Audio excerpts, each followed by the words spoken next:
Welcome students. इस video में हम sulphates of S block elements के बारे में पढ़ेंगे। एस ब्लॉक एलिमेंट्स में जैसे आप सबको पता है कि दो ग्रुप आते हैं हमारे। फर्स्ट है आपका एल्कली मेटल्स, सेकंड आपका एल्कलाइन अर्थ मेटल्स। ये जितने भी एल्कली मेटल्स हैं ये आपके सारे +1 चार्ज ऑक्यूपाई करते हैं, और जो एल्कलाइन अर्थ मेटल्स हैं ये सारे आपके +2 चार्ज ऑक्यूपाई करते हैं।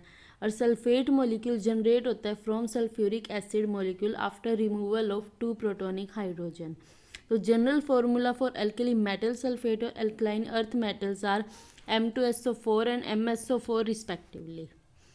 अब बात करते हैं स्टेबिलिटी और सोल्यूबिलिटी की, जो कि हम इस सल्फेट्स में पढ़ेंगे। तो फर्स्ट बात करते हैं स्टेबिलिटी की। देखो, स्टेबिलिटी को हम दो वे में एक्सप्लेन कर सकते हैं।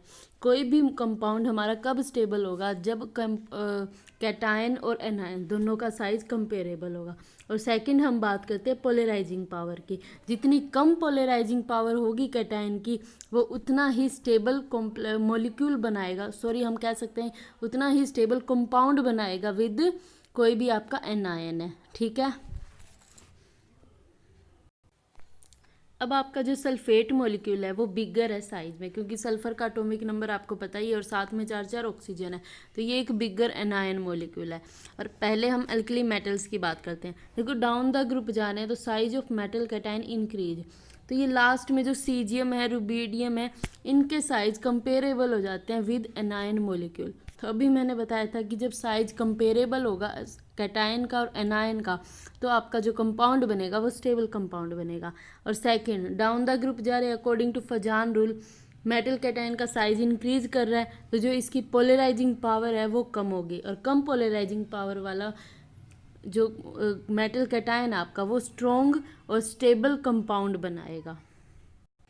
अब यही सेम अल्कलाइन अर्थ मेटल में डाउन द ग्रुप जा रहे हैं, साइज इंक्रीज कर रहा है, सल्फेट एनायन का साइज पहले से ही बड़ा है, तो बेरियम क्या करेगा, स्टेबल कॉम्प्लेक्स बनाएगा सल्फेट मॉलिक्यूल के साथ। और जो पोलराइजिंग पावर है वो भी क्या हो रही है, धीरे धीरे डाउन द ग्रुप कम होती जा रही है। तो क्या होगा, down the group alkali metals और एल्कलाइन अर्थ मेटल्स सल्फेट्स की स्टेबिलिटी इंक्रीज करती है। अब अगर हम फर्स्ट ग्रुप और सेकंड ग्रुप दोनों को कंपेयर करेंगे, किसके मेटल सल्फेट्स ज़्यादा स्टेबल होंगे, तो जो एल्कली मेटल सल्फेट्स है वो आपके ज़्यादा स्टेबल है, क्योंकि जितने भी आपके एल्कलाइन अर्थ मेटल उन सब पे +2 चार्ज है, उनकी पोलराइजिंग पावर जो एल्कली मेटल्स के कंपैरिजन में ज़्यादा है, क्योंकि चार्ज डेंसिटी हाई है। और जितनी ज़्यादा स्ट्रॉन्ग पोलराइजिंग पावर है वो उतनी ही कम स्टेबिलिटी का कंपाउंड बनाएगा। तो जो ग्रुप 1 एल्कली मेटल सल्फेट्स है वो आपके ज़्यादा स्टेबल है। अब बात करते हैं सोल्यूबिलिटी की। सोल्यूबिलिटी मेनली 2 फैक्टर्स पे डिपेंड करती है। फर्स्ट है आपका लैटिस एनर्जी और सेकंड है आपका हाइड्रेशन एनर्जी। अब लैटिस एनर्जी क्या होती है, energy required to break the 1 mole of lattice into its ion. और हाइड्रेशन एनर्जी क्या, आपकी energy released when ion gets hydrated. अब down the group both lattice energy and hydration energy decrease करती है। अब एक बात, जितनी कम लैटिस एनर्जी होगी और जितनी ज़्यादा हाइड्रेशन एनर्जी होगी वो कंपाउंड ज़्यादा स्टेबल होगा। ये बात आपने नोट करनी है कि जितनी कम लैटिस एनर्जी और जितनी ज़्यादा हाइड्रेशन एनर्जी है। ठीक है। अब ये फैक्टर हमें डिसाइड करना है कि कौन से कंपाउंड्स की सोल्यूबिलिटी को हम लैटिस एनर्जी के बेस पे एक्सप्लेन करेंगे और कौन से कंपाउंड्स को हम हाइड्रेशन एनर्जी के बेस पे एक्सप्लेन करेंगे। मीन्स कि कौन सा फैक्टर विनिंग होगा। अब एल्कली मेटल सल्फेट के केस में होता क्या है कि down the group lattice energy rapidly decrease करती है, लेकिन जो हाइड्रेशन एनर्जी है वो ऑलमोस्ट कांस्टेंट रहती है।